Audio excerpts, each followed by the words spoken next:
Buongiorno a tutti, io come già introdotto sostituisco il collega Roberto Trentin che purtroppo ha un po' di influenza, vi porta i suoi saluti. Sostituisco solo per oggi, io mi occupo di supporto tecnico però nella parte del Veneto occidentale, Trento e Bolzano. Oggi vi parlerò di un nuovo antiperonosporico che verrà registrato a giorni, ci attendiamo la registrazione proprio nelle prossime settimane, a base di ametoctradina e fosfonato di potassio in un contesto di evoluzione molto importante per quella che è la difesa antiperonosporica in Italia. È già stato annunciato prima da Sergio Carraro nella descrizione del disciplinare del 2024. Abbiamo una novità arrivata ad ottobre dalla Commissione Europea e recepita il 28 di dicembre, con decreto il 28 di dicembre dallo Stato italiano, quindi Metiram purtroppo vedrà l'ultima campagna di utilizzo nel 2024 con vendita all'azienda agricola fino al 28 giugno appunto 2024 e ultima data di utilizzo in campagna il 28 di novembre. Quindi l'ultimo di tiocarbamato registrato sulla vite che esce, è una famiglia chimica molto importante che ci lascia, ma la lungimiranza della società ha fatto sì che a partire da 7-8 anni fa si sia già iniziato con un processo di registrazione basato su altre sostanze attive che possono sostituire un prodotto così importante come il Metiram nelle varie declinazioni di Poliran, Cabreo, Forum ed Enervin. Chiaramente comunque tutti i formulati che vedete sono ancora disponibili per la campagna 2024, utilizzabili appunto fino a novembre. La nuova strategia di BASF contro la peronospora si basa e si baserà su Dithianon e ametoctradina nelle declinazioni di Envita ed Elan Pro per quello che riguarda il Dithianon con multisito, quindi robusto, partner ideale per tutti i meccanismi di gestione della resistenza, con favorevole profilo residuale nel vino, poiché non residua nel prodotto finale. Ametoctradina, un meccanismo d'azione unico, che agisce sulla respirazione, appunto non c'è resistenza incrociata con altre famiglie ed è ad oggi l'unico meccanismo d'azione che secondo il monitoraggio dell'Università di Bologna non manifesta resistenza nelle popolazioni di Plasmopara. Molto resistente al dilavamento e con un favorevole profilo regolatorio. È presente sul mercato per il 2024 con Enervin Duo, Enervin Top, Enervin SC e a breve avremo l'Enervin System di cui vi parlerò oggi, che nient'altro è che una miscela già pronta di fosfonato e inizium. Enervin System, quindi un formulato che contiene 75 grammi litro di ametoctradina, quindi come vi dicevo prima un meccanismo di azione unico e una forte resistenza al dilavamento, unito a un prodotto completamente diverso, il fosfonato di potassio, che ha in realtà invece elevata sistemia e va a stimolare quelle che sono le autodifese della pianta. Una formulazione SC a base acqua assolutamente tranquilla. Se andiamo a vedere il grafico che noi tutti conosciamo dei prodotti antiperonosporici oggi presenti sul mercato, vedete che ametoctradina qui in alto a sinistra e fosfonato di potassio in basso a destra fanno proprio vedere come abbiamo due sostanze attive agli antipodi di quelle che sono le caratteristiche chimico-fisiche e uniscono una capacità di legare fortemente alle cere come la metoctradina con la elevata sistemia del fosfonato di potassio e la sua traslocabilità anche verso le foglie apicali del tralcio. Enervin System deve essere considerato come un prodotto strettamente preventivo poiché esplica tutte le sue migliori caratteristiche e capacità nella fase appunto preventiva rispetto alla malattia e garantisce un'elevata protezione di foglie e grappoli. Abbiamo un prodotto appunto con un meccanismo di azione unico, con un favorevole profilo regolatorio, poiché non è interferente endocrino, non è candidato alla sostituzione, non è cancerogeno, mutageno, è sicuro per gli insetti utili, ha una buffer zone veramente contenuta che è di 5 metri sulla vite. Tutto questo fa sì che debba essere tutelato anche in termini di gestione della resistenza, poiché abbiamo sì un prodotto che ad oggi non ha mai manifestato resistenze sulle popolazioni di peronospora italiane, ma questo fa sì che abbiamo un prodotto che per i prossimi 10-20 anni sarà sicuramente sul mercato e deve essere mantenuto con il massimo dell'efficacia come è stato fino ad oggi.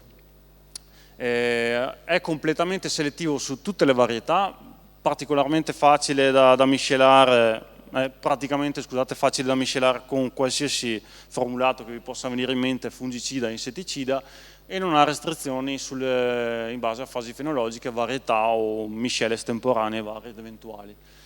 Questa è l'etichetta che ad oggi è quella presentata al Ministero della Salute, ma che ci aspettiamo sarà approvata in toto. Avremo in etichetta la vite da vino e da tavola e sarà il primo prodotto con fosfonato di potassio registrato sulle orticole. Quindi non è il focus di oggi, ma avrà patata, pomodoro, basilico, eccetera, eccetera. Sul focus vite da vino avremo appunto il target peronospora, 2 interventi all'anno che vanno diciamo, conteggiati all'interno delle 3 massime di ametoctradina per stagione, un dosaggio variabile su cui faccio un piccolo focus adesso, un intervallo di 10-12 giorni tra i trattamenti. Il concetto di dosaggio variabile con cui BASF ha sviluppato Revision ed Envita negli anni passati è stato portato anche su questo formulato, quindi più nello specifico abbiamo un dosaggio pratico e applicativo, salto direttamente a questa slide, che va dai 3 litri per ettaro in questa fase di prefioritura ai 3 litri e mezzo in fioritura allegagione fino ai 4 litri che è sostanzialmente il dosaggio massimo di ametoctradina dall'acino grano di pepe in poi.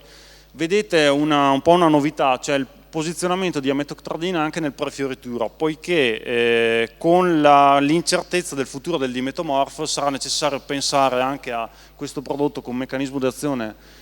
sicuro ed innovativo anche nel prefioritura, che garantisce comunque, come vedremo dalle prove poi, un'attività assolutamente ottimale. Vi presento molto rapidamente 2 prove con un protocollo un po' diverso tra le due, una prova svolta a Ronco all'Adige in provincia di Verona con il concetto di BASF che sta continuamente portando di stretta alternanza tra prodotti aventi differente meccanismo d'azione, quindi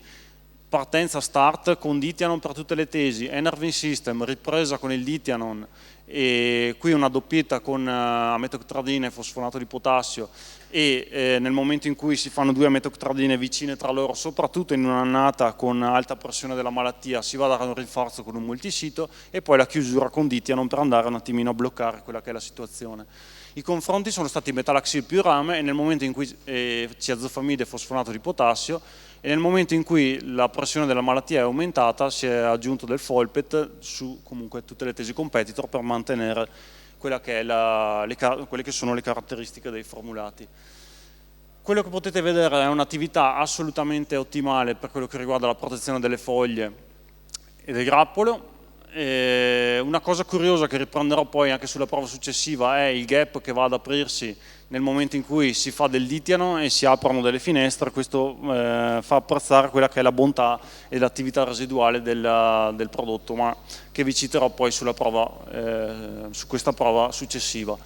Prova successiva svolta a Casarsa della Delizia con centro di saggio Sagea, con uno start Envita più Century nella fase iniziale, dopodiché si è aperta una finestra di 40 giorni su un testimone relativo. Enervin System, in questo caso cadenzato uno dopo l'altro, è stato supportato da una piccola dose, dalla dose minima di etichetta di Dithianon, di Envita, metalaxil più Folpet come referente commerciale di zona e una strategia completa con la stretta alternanza, che è quella che BASF vuole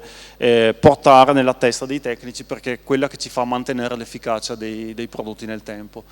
Se andiamo a vedere i risultati, abbiamo un'ottima performance di tutte le strategie, Enervin System, il metalaxil più Folpet, la strategia completa BASF. Ciò che balza all'occhio, oltre alla sicurezza nella gestione di Enervin System, nella protezione di foglie e grappoli, è anche questa cosa simpatica che è uscita, ovvero, se andate a vedere, abbiamo una partenza con Envita più fosfonato di potassio, una finestra di 40 giorni senza trattamenti e poi una ripresa successiva con del Delan Pro. E vedete che c'è questo gap tra il testimone assoluto e il testimone relativo, nient'altro è che l'attività residuale dei primi Dithianon che sono stati fatti inizio stagione, e questo ci fa apprezzare quella che è proprio l'attività residuale del prodotto della sostanza attiva Dithianon, la quale bastano proprio, se non ricordo male, 2 ppb di sostanza attiva per essere attivi sulla peronospora della vite. Perciò abbiamo veramente il multisito robusto con bassi dosaggi applicativi più performante sul mercato. Questa è la strategia per quanto riguarda il 2024, quindi abbiamo lo zoccolo duro del mondo Metiran, quindi Poliran, Forum Top e Enervin Top che si mantengono per questa campagna. Envita, quindi Dithia non impurezza, Delan Pro, Dithia con fosfonato, il nuovo inserimento di Enervin System e l'Enervin SC con la possibilità di utilizzarlo ovviamente nelle fasi conclusive, che garantiscono insomma quella che è tutta la copertura della stagione con i prodotti BASF. Questo molto probabilmente sarà il futuro dal 2025 in poi, con l'uscita di Poliran e con l'incertezza sulla vita del dimetomorph. Chiudo con una piccola, non abbiamo una slide dedicata perché si tratta ancora di un prodotto in fase embrionale di sviluppo. Il 13 maggio alle giornate fitopatologiche verrà presentato un insetticida con nuovo meccanismo d'azione contro insetti pungenti succhianti, quindi cicaline, cocciniglie, afidi, psille, eccetera. Sarà una sostanziale novità perché da qui ai prossimi anni credo che sia l'unico nuovo lancio di un insetticida in Europa. 13 maggio, giornate fitopatologiche, vi aspettiamo per questo nuovo lancio che sarà veramente sensazionale. Io chiudo